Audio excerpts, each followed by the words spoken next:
ലോകത്ത് കണ്ണ് കാണാത്ത എത്രയോ ആളുകളുണ്ട്, കൈയും കാലും ഇല്ലാത്തവരുണ്ട്, മെന്റലി റിച്ചാർഡ്, ബുദ്ധിക്ക് സ്ഥിരതയില്ലാത്ത ആളുകളുണ്ട്, ഒരു കാലിൽ കുഴപ്പമുള്ളവരുണ്ട്, ഒരു കൈയിന് കുഴപ്പമുള്ളവർ,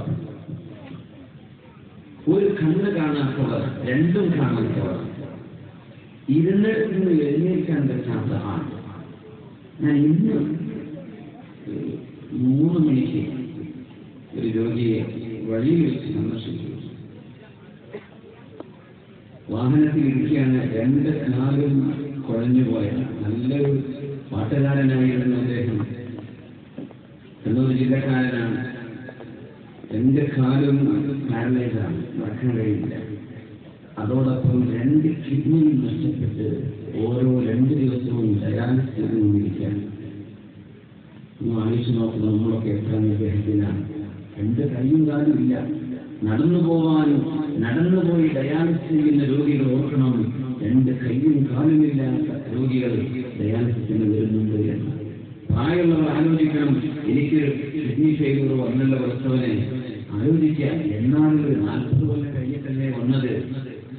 6 വയസ്സും 10 വയസ്സും 12 വയസ്സുമുള്ള കുട്ടികൾ നമ്മുടെ ഡയാലിസിസ് സെന്ററുകൾ, ഈ അടക്കമുള്ള സെന്ററുകളിൽ ചികിത്സ തേടിക്കൊണ്ടിരിക്കുകയാണ്. താഴേക്ക് ഇങ്ങനെ നോക്കുമ്പോഴാണ് നമ്മളിവിടെ ഇരിക്കുന്ന ഈ ഇരുത്തത്തിന് എത്രയായിരം കോടി കൊടുത്താലും ഈ ആശയത്തിന് പകരമാവുകയാണ്. ആ ഒരു സമൂഹത്തെ മുത്തനബി സ്വല്ലല്ലാഹു അലൈഹി വസല്ലം തങ്ങൾ എങ്ങനെയാണ് കണ്ടത്? ഈ സമൂഹത്തിലെ ആളുകൾ, നമ്മൾ മുമ്പൊക്കെ ഹാൻഡിക്യാപ്ഡ് എന്ന് പറയാറുണ്ട്, ഡിസേബിൾഡ് എന്ന് പറയും ഇവരൊക്കെ അല്ലെ, കയ്യും കാലില്ലാത്തവരൊക്കെ ഡിസേബിൾഡ്. നമ്മൾ വികലാംഗന്മാരായ ആളുകൾ, വികല അംഗമുള്ളവർ, അംഗം വികലമാണ്, ശരിയായ അംഗമല്ല, അതിന്റെ വികലാംഗൻ എന്ന് പറയുന്നത്. ബസ്സിലൊക്കെ പ്രത്യേക സീറ്റിലാണ്. അത് വ്യത്യസ്തമായിട്ട് ഞാനത് ശ്രദ്ധിച്ചത്, മംഗലാപുരം എയർപോർട്ടിന്റെ അകത്ത് ഞാനൊരു ബോർഡ് ശ്രദ്ധിച്ചു. നമ്മുടെ നാട്ടുകാരെന്ന് പറഞ്ഞാൽ മംഗലാപുരം എയർപോർട്ട് ഉപയോഗിക്കാറില്ല, കോഴിക്കോട് കൊച്ചി കഴിഞ്ഞിട്ടില്ല.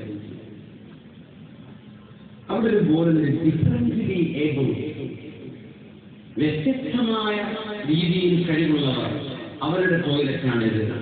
വികലാംഗർ എന്ന് എഴുതുന്നതിന് പകരം ഡിഫറൻഷ്യലി ഏബിൾ, ഡിസേബിൾ അല്ല, അവർ ഏബിൾ ആണ്, പക്ഷെ ഡിഫറൻസ്.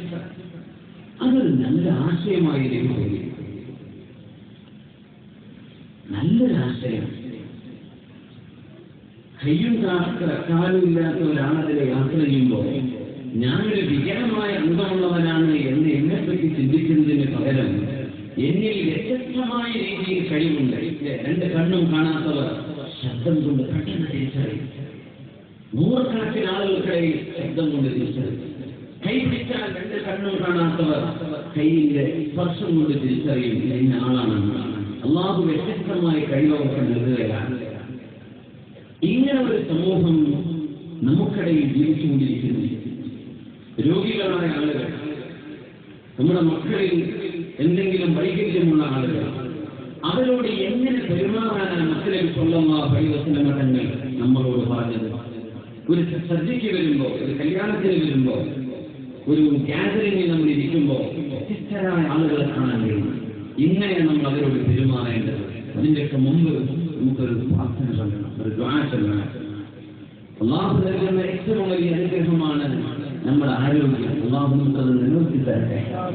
കൈകാലുകൾക്കൊരു കുഴപ്പമില്ലാതെ നമ്മൾ ഓടിച്ചാടി നടക്കുമ്പോഴേ കാൽമുട്ടിയൊരു വേദന വന്നു തുടങ്ങിയാൽ, ഒരു കരച്ചിൽ വന്നാൽ മനസ്സിലാവും, അപ്പേ എത്രയോ കൊല്ലം ഞാൻ ഓടിച്ചാടി നടന്നിട്ട് കാലിനൊരു വേദനയും ഞാൻ അറിയുന്നില്ല. അപ്പേ നമ്മൾ അപ്പോഴാണ് കഴിഞ്ഞ കാലത്ത് ആരോഗ്യത്തെ പറ്റി അള്ളാഹുവിനോട് നമ്മൾ പല പരാതി പറഞ്ഞിട്ടുണ്ടാവും. അപ്പേ എന്റെ കുട്ടിയെ കെട്ടിക്കാനായിട്ട് നീ കെട്ടിച്ചെന്നില്ലല്ലോ, അപ്പേ ഒരു വീട് വേണമെന്ന് ഞാൻ ആഗ്രഹിച്ചിട്ട് നീ എനിക്ക് വീട് തന്നില്ലായിരുന്നല്ലോ, ഞാനൊരു ജോലിക്ക് അപ്ലൈ എത്ര തവണയാ റിജക്ട് ആയത്, എന്റെ വിസ എത്ര തവണയാ റിജക്ട് ആയി പോയത്. ഇതൊക്കെ റബ്ബിനോട് നമ്മൾ പരാതി പറഞ്ഞപ്പോ നമ്മുടെ ശരീരത്തിൽ അള്ളാഹു നൽകിയ വലിയ അനുഗ്രഹം, ചെറുപ്പക്കാർ കണ്ടുപിടിച്ചിട്ടും അല്ലാതെയുമൊക്കെ വഴിവിട്ട് ജീവിക്കുന്ന നമ്മുടെ സമൂഹത്തിലെ മക്കളെ പറ്റി ഞാൻ ഓർത്തുപോവുകയാണ്.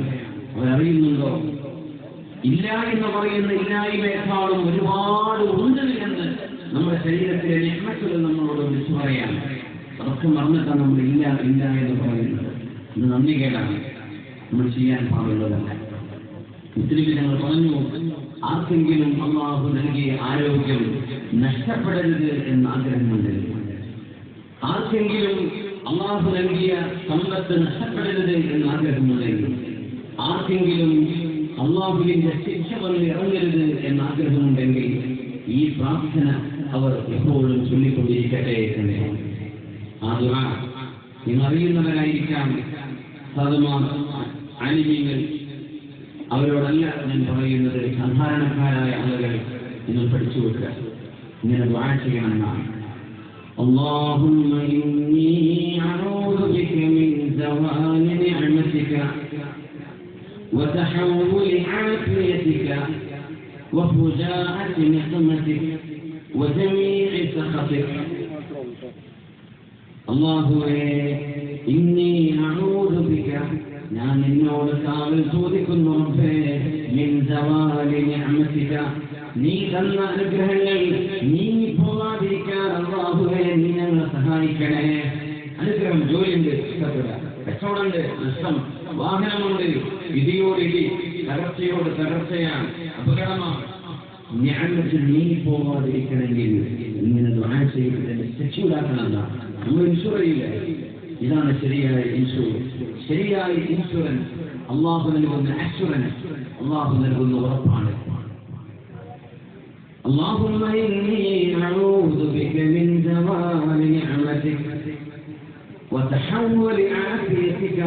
നീ തന്ന ആരോഗ്യം ശരീരത്തിൽ നിന്ന് ഇല്ലാതെ പോകുന്നത്, ഹാർട്ട് ഫെയിലാകുന്നത്, ഹാർട്ടിന് ദ്വാരങ്ങൾ ഉണ്ടാകുന്നത്, കിഡ്നി ഫെയിലിയറായി പോകുന്നത്, തലച്ചോറിന് അസുഖം വരുന്നത്, കരളിന് വീക്കം വരുന്നത്, മൂത്രത്തിലോ വിസർജനങ്ങൾക്കോ പ്രയാസം വരുന്ന രീതിയിൽ അസുഖങ്ങൾ ഉണ്ടാകുന്നത്, നീ തന്ന ആഫിയത്ത് നീങ്ങിപ്പോവാതെ റബ്ബേ നീ ഞങ്ങളെ കാക്കണമേ. നിന്റെ ശിക്ഷ വന്നിറങ്ങുന്നതും എല്ലാ തരത്തിലുമുള്ള നിന്റെ കോപം ഞങ്ങൾക്ക് വരുന്നതും അല്ലാഹുവേ നീ ഞങ്ങൾക്ക് കാക്കണേ എന്ന് ദുആ ചെയ്യാൻ പാടിക്കൊണ്ട് റസൂലുള്ളാഹി സ്വല്ലല്ലാഹു അലൈഹി വസല്ലം നമ്മുടെ മക്കളുടെ ആരോഗ്യം നിർമ്മിക്കാൻ ദുആ ചെയ്യാം. നമ്മുടെ ആരോഗ്യം നിലനിൽക്കാൻ, നമ്മുടെ ഉമ്മാക്ക്, നമ്മുടെ ഉപ്പാക്ക്, നമ്മുടെ മക്കളായിക്കന്മാരായ ഉസ്താദുമാർക്ക്, ആലിമീങ്ങൾക്ക് വേണ്ടി ദുആ ചെയ്ത് കൊടുക്കുക. അല്ലാഹുവേ നീ തന്ന അനുഗ്രഹം തിരിച്ചു കൊണ്ടുപോകല്ലേ റബ്ബേ. നമുക്കൊന്നും ചെയ്യാൻ കഴിയില്ലല്ലോ. ഇത്ര വലിയ സൂപ്പർ സ്പെഷ്യാലിറ്റി ഹോസ്പിറ്റൽ ഉണ്ടെന്ന് പറഞ്ഞാലും ആരോഗ്യം നഷ്ടപ്പെട്ടാൽ കഴിയില്ലേ? എന്ത് ചെയ്യാൻ പറ്റും? ഒന്നും ചെയ്യാം. അതുകൊണ്ടാണ് ഞങ്ങൾ ആരോഗ്യമില്ലാത്ത ഒരു സമൂഹം നിങ്ങൾക്കിടയിൽ ജീവിക്കുന്നുണ്ട് കേട്ടോ.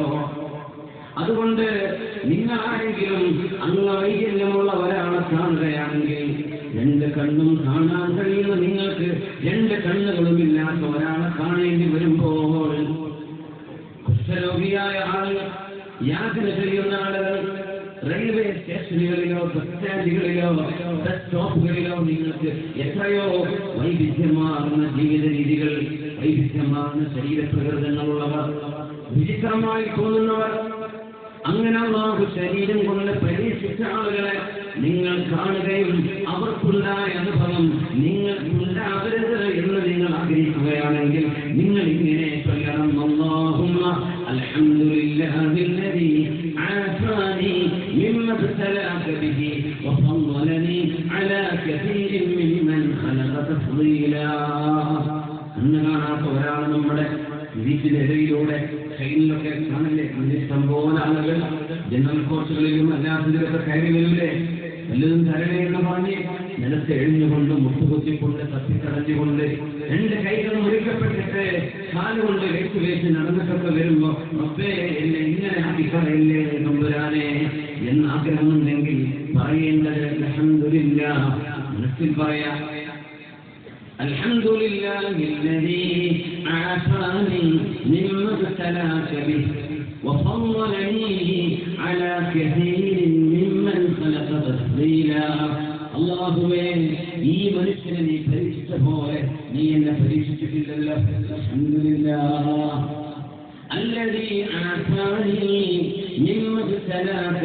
നിങ്ങളെ പരീക്ഷിച്ച പരീക്ഷണം അല്ലാഹു എന്നെ പരീക്ഷിച്ചില്ലല്ലോ.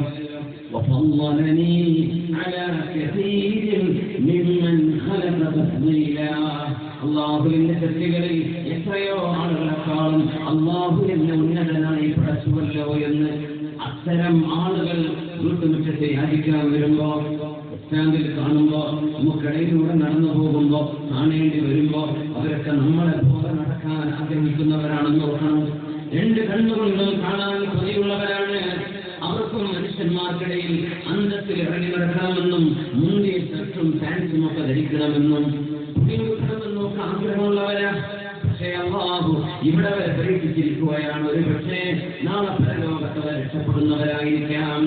അത്തരം ഒരു സമൂഹത്തോട് പോലും കരുണയോടെ നിങ്ങൾ നോക്കാവൂ എന്ന് പഠിപ്പിച്ച നബിയാണ് ഈ റബീഉൽ അവ്വലിൽ ലോകത്തേക്ക് ജനിച്ചു വന്ന റഹ്മത്തുൽ ലിൽ ആലമീൻ. ലോകത്തിന്റെ കരുണ എന്ന് മുസ്ലിം പറയുമ്പോൾ ഈ ഒരു വിഭാഗത്തിന് നമുക്ക് മറക്കാൻ കഴിയുമോ? അവരും ലോകത്തിന്റെ ഭാഗമല്ലേ. وما أرسلناك إلا رحمة للعالمين.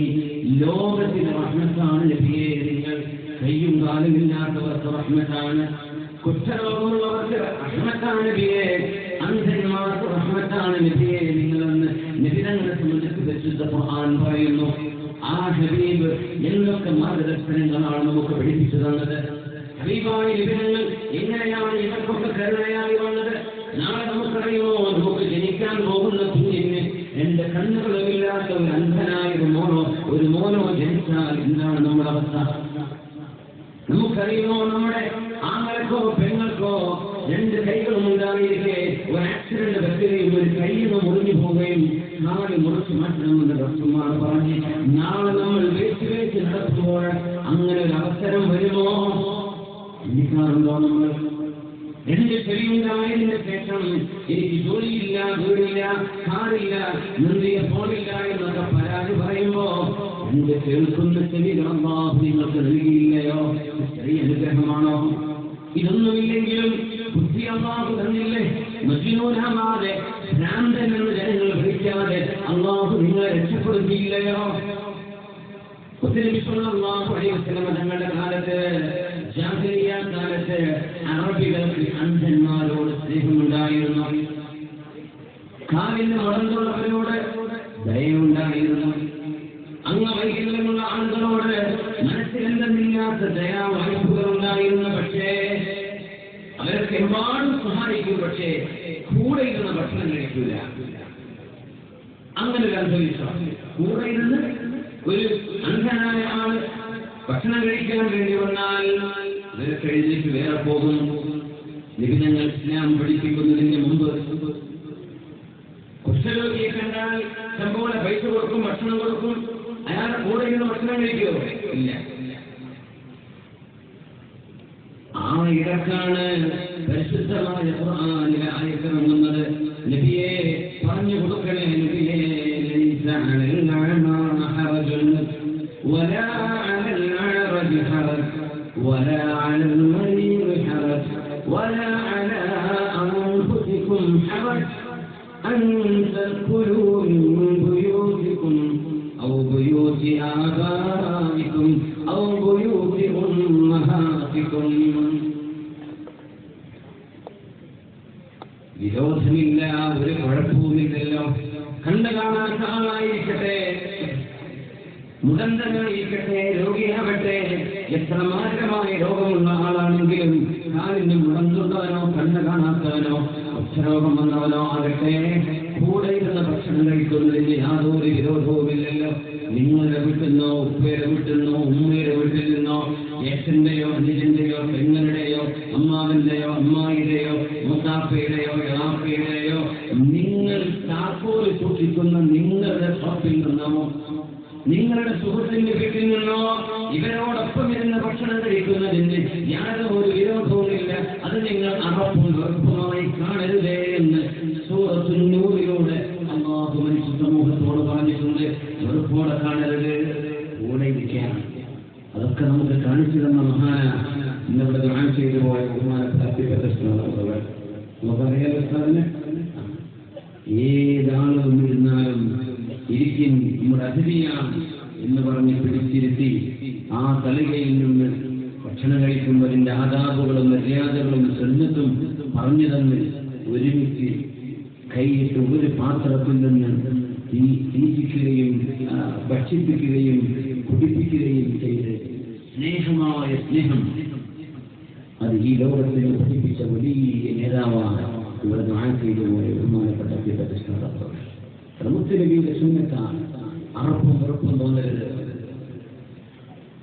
വിശുദ്ധ ഖുർആൻ അതുകൊണ്ടാണ് പറയുന്നത് كذلك يبين الله لكم الآيات لعلكم تعقلون. അല്ലാഹു നിങ്ങൾക്കിതൊക്കെ വളരെ വിശദമായി റബ്ബ് പഠിപ്പിച്ചു തരികയാണ്. എന്തിന്? കണ്ണു കാണാത്തവരെ നിങ്ങൾ കണ്ടില്ല എന്ന് വിചാരിക്കരുത്. സഹായിക്കാൻ പറ്റുമോ? സഹായിക്കണം. ആര് പഠിപ്പിച്ചു?